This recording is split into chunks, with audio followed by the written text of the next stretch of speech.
Oke, ada satu saham nih yang kayaknya bikin banyak banget investor retail jadi kepikiran bahkan mungkin sampai nggak bisa tidur. Yap, kita lagi ngomongin Puri.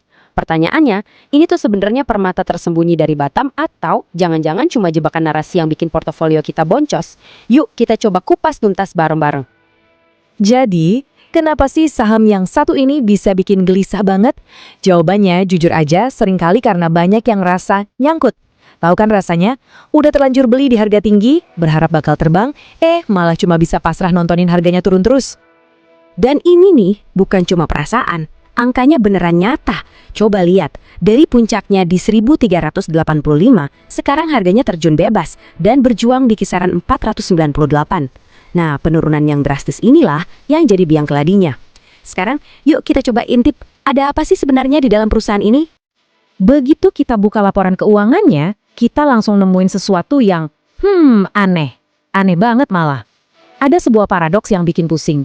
Di laporan, katanya rugi, tapi kok kantongnya tebel banget sama duit? Oke, kita lihat dari satu sisi dulu ya. Kalau kita plototin laporan laba ruginya, ceritanya agak suram. Angkanya merah semua. Yang artinya, ya secara akuntansi, perusahaan ini lagi nggak untung. Biar lebih jelas, sampai kuartal ketiga 2025, Puri itu tercatat rugi bersih hampir 5 miliar rupiah.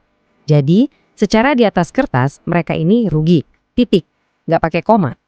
Nah, di sini pertanyaan besarnya muncul. Kalau perusahaannya rugi melulu, gimana caranya mereka bisa jalanin proyek-proyek raksasa? Gimana caranya operasional tetap jalan? Gampangnya, duitnya dari mana? Dan disinilah ceritanya jadi seru. Beda 180 derajat sama laporan laba rugi tadi, laporan arus kasnya justru ijo royo-royo. Uang tunai itu ngalir deres banget masuk ke perusahaan. Sederes apa sih? Coba bayangin, di saat mereka rugi hampir 5 miliar, uang kas yang mereka terima dari pelanggan itu tembus lebih dari 80 miliar rupiah. Gila kan bedanya? Kontras inilah yang jadi bahan bakar utama buat cerita optimis tentang Puri. Terus gimana ceritanya paradoks ini bisa ada? Jawabannya ada di istilah akuntansi yang namanya liabilitas kontrak. Gini, uang 80 miliar itu sebenarnya adalah DP dan cicilan dari para pembeli properti yang bangunannya itu belum jadi. Jadi uangnya udah di tangan perusahaan, tapi secara aturan belum boleh diakui sebagai pendapatan sampai propertinya bener-bener diserah terimakan ke pembeli. Oke, cerita soal kas yang melimpah tadi emang kedengarannya manis banget ya. Tapi tunggu dulu, kita harus balik halamannya dan lihat sisi lain dari neraca keuangan mereka. Karena di sana ada resiko gede yang lagi ngintai. Nah, ini dia nih inti masalahnya. Aset utama Puri itu kan proyek properti yang selesainya butuh waktu bertahun-tahun. Tapi buat biayain itu semua, mereka pakai utang bank jangka pendek, nilainya hampir 159 miliar rupiah dan harus lunas dalam setahun. Ini yang namanya maturity mismatch. Gampangnya, gali lubang jangka pendek untuk nutupin proyek jangka panjang.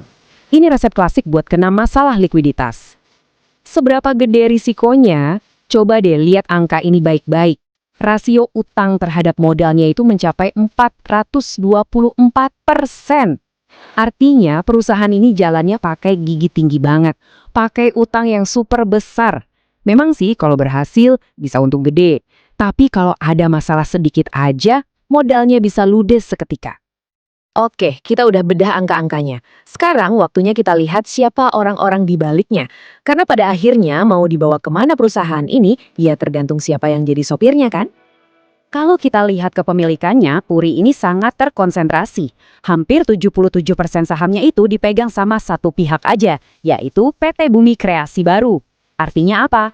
Artinya, suara kita sebagai investor retail publik itu kecil banget. Nyaris nggak ada artinya buat nentuin keputusan-keputusan besar di perusahaan. Dan ini yang bikin makin menarik. Jaringannya itu rapat banget. Direktur utama Puri ternyata juga jadi direktur utama di perusahaan yang mengendalikan sahamnya. Salah satu direkturnya adalah kerabat keluarga. Bahkan, kontraktor utama yang ngerjain proyek-proyeknya itu juga dari grup yang sama. Wah, ini bisa jadi potensi konflik kepentingan yang besar banget. Jadi, setelah kita lihat semua buktinya, dari kas yang kuat, utang yang segunung, sampai tata kelola yang, ya begitulah, kita sekarang punya dua cerita yang benar-benar bertolak belakang tentang masa depan Puri. Di satu kubu ada tim bull, alias tim optimis. Mereka bakal bilang, lihat dong kasnya deres banget, pesanan yang udah dibayar juga numpuk. Mereka yakin begitu proyeknya serah terima, labanya bakal meledak. Tapi di kubu seberang, tim bear yang pesimis bakal ngingetin, lihat utang jangka pendeknya tuh gede banget, risiko gagal bayarnya nyata. Menurut mereka harganya sekarang ini kemahalan untuk perusahaan yang statusnya masih rugi. Kalau mau disimpulkan, mungkin analogi ini yang paling pas. Anggap aja Puri itu kayak seorang koki. Kantongnya udah tebel banget, penuh sama uang muka dari para pelanggan yang pesan makanan. Masalahnya, semua masakan di dapurnya itu belum ada satupun yang matang. Kalau nanti semuanya matang tepat waktu, wah itu bakal jadi pesta besar buat semua investor.